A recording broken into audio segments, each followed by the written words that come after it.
everybody, and hello to you. Happy day 3 of our happiness challenge. Today, we're creating a happy mind. Hopefully you went through and did day 1, creating your purpose, your desire, your burning passion that's going to propel you to want to change into having internal happiness.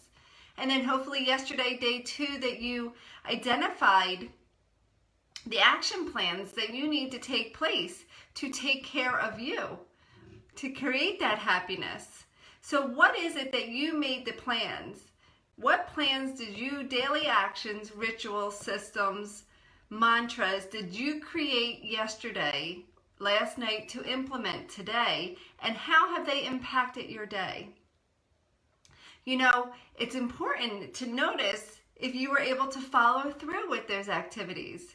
Because if you remember yesterday, I said if you weren't able to stay committed, 2 things were in place. 1, either the activities weren't fully in alignment with being happy, or 2, so that's 1, or there's limiting beliefs that are keeping you from staying committed to those goals, or 2, perhaps your why, your burning desire for this change, for this transformation into internal happiness isn't strong enough.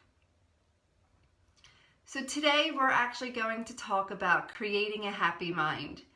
And really, this is nothing that you've never heard before, I am sure. It's all about how our thoughts create our reality. And our subconscious thoughts create most of our reality. So it's really changing our subconscious dialogue, what we say to ourselves. So working on your mindset is, what do you focus on daily? Do you focus on the cup half full or half empty? Do you focus on, I had an interesting conversation today, and I think this is so important, and on how you change your focus, right? So changing your focus and seeing the good in everything, because good exists in every single experience if we look for good. If you look for good in your experiences, I guarantee you will find good. So for those that don't know, I homeschooled my 3 sons for the past 10 years, and this year was their first time in school. And it's interesting to watch them adjust, but the part that I want to share with you is, for 10 years my husband refused to help in the schooling aspect with the children. And what's really ironic is that now they come home from school and all he wants to do is help with their homework. And I was sharing with a friend today this story, and I said it's so funny because I was their teacher for 10 years, and now I'm watching them gravitate to want to work with my husband. And that I said to her, you know, people learn differently. And it's interesting that they find it easier to work with Gabor, my husband. And I was just saying to her that, you know, there's many ways that I could have looked at that situation. And now the way I choose to look at it, creating that positive mindset, creating that happiness, is that, you know, I could have said to myself, man, I'm not good enough. Must not be the best teacher, or I must not be good enough to do the job, a good enough mother, a good enough teacher, or whatever. But I chose to change that dialogue in my head. And I said to her, my friend who I was telling this story to this morning, I said to her, people learn differently.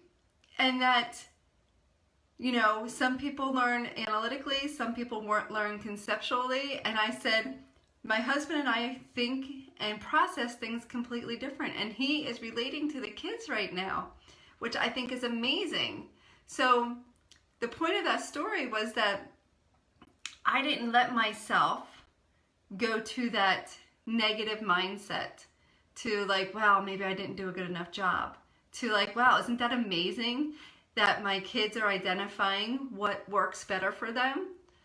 It's learning to look at the good in every situation.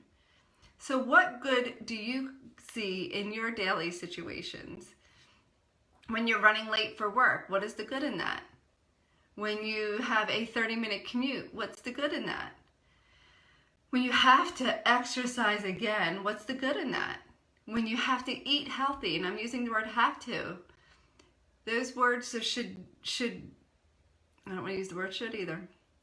So when there's words that you can use to make those feel even better. Like, I get to exercise. My body's healthy enough where I get to exercise. So focusing on the language that you use and the way that we say things is so important. Everything in the world is energy.